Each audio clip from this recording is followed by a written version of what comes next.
Hello, my name is Nathalie Yuen.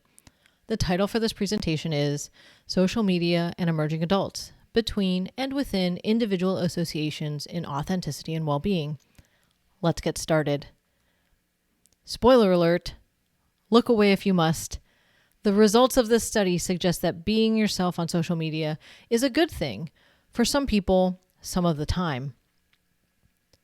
This study focused on emerging adults, or those who are 18 to 25 years old, and their social media use.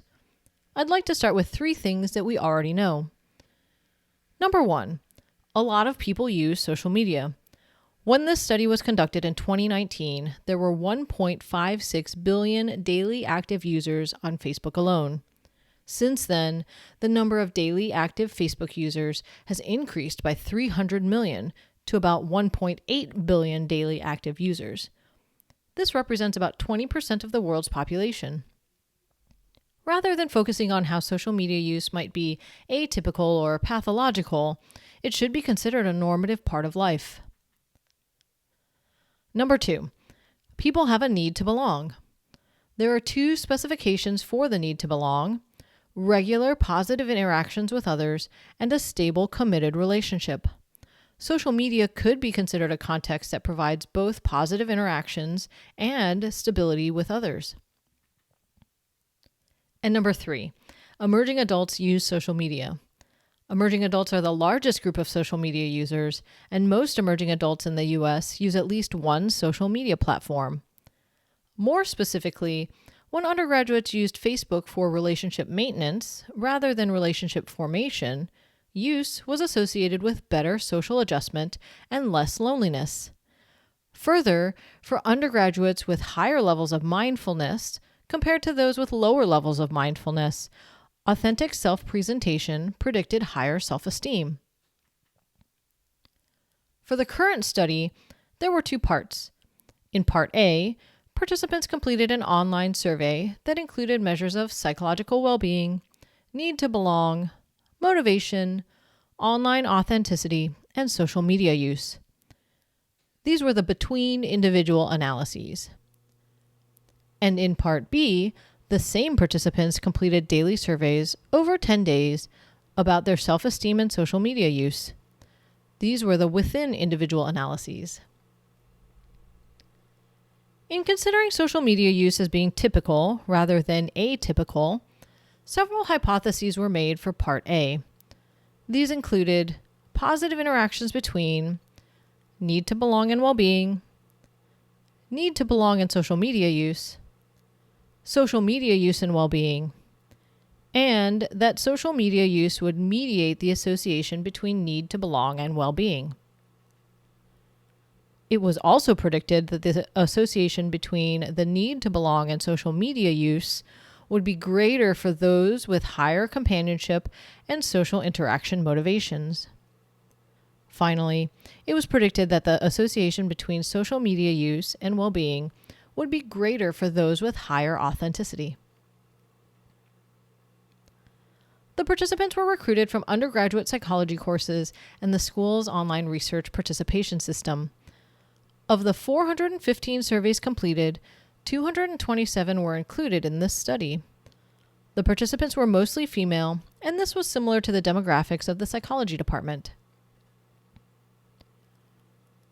One of the updates that was made to the existing scales was that participants were asked to identify their preferred social media platform.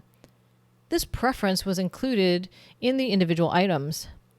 For example, in the original scale, the items referred specifically to Facebook. Facebook is a part of my everyday activity. In this study, Facebook was replaced with the participants' preferred social media platform. Structural equation modeling was used, and each variable was added one at a time in a hierarchical fashion. In the full model, the association between psychological well-being and authenticity was significant and positive. In other words, greater authenticity on social media was associated with greater psychological well-being. There were several additional significant associations in the full model. Well-being was negatively associated with companionship motivation. Social media use was positively associated with both companionship and socialization motivation. Companionship motivation also moderated the association between social media use and need to belong. All told, the final model accounted for 17.7% of the variability in psychological well-being. This graph shows how the association between need to belong and social media use varied as a function of companionship motivation.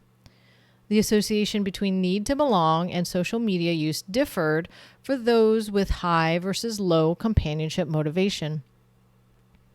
For those with high companionship motivation, social media use decreased as the need for belonging increased. For those with low companionship motivation, the association was reversed. Social media use increased as need for belonging increased.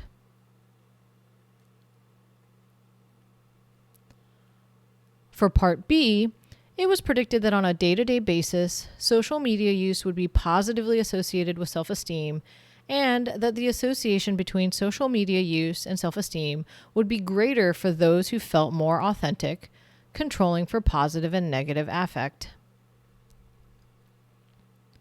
Participants completed an online survey each day for 10 days. Of the 227 participants from Part A, there were 212 participants who submitted at least one daily survey for Part B. There were a total of 2,226 surveys associated with ID numbers from Part A that were included in Part B.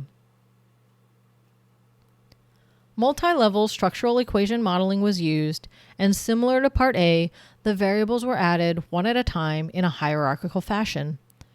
In the final model, the association between social media authenticity and self-esteem on a day-to-day basis was significant and positive.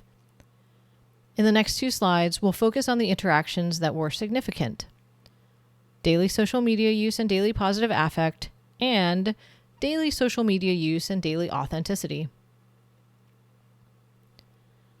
This graph shows how the association between self-esteem and social media use varied as a function of positive affect.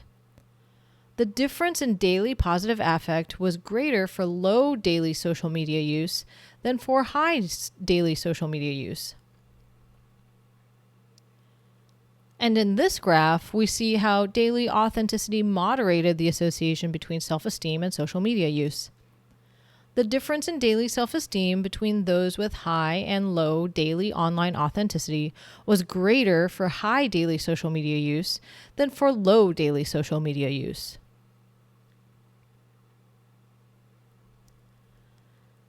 There are several implications associated with the current study. First, by moving away from adopting pathological approaches, we can reframe the discussion of social media use in a positive context. Second, in addressing online authenticity, the current study could inform wellness and mental health initiatives at colleges and universities. This study could also inform digital literacy initiatives. Finally, these findings could inform the creation and legislation of social media platforms. Building on this study, there are several potential directions for future research. First, there are opportunities to investigate the social media platforms not included in this study, specifically those that have seen increasing utilization since this study was conducted. Consistency of platform use should also be considered. Second, social media use at different developmental stages, such as in adolescence and late adulthood, could be investigated. Finally, there's an opportunity to utilize a multi-method approach to bring together quantitative and qualitative methods in better understanding online authenticity and type of use, passive or active.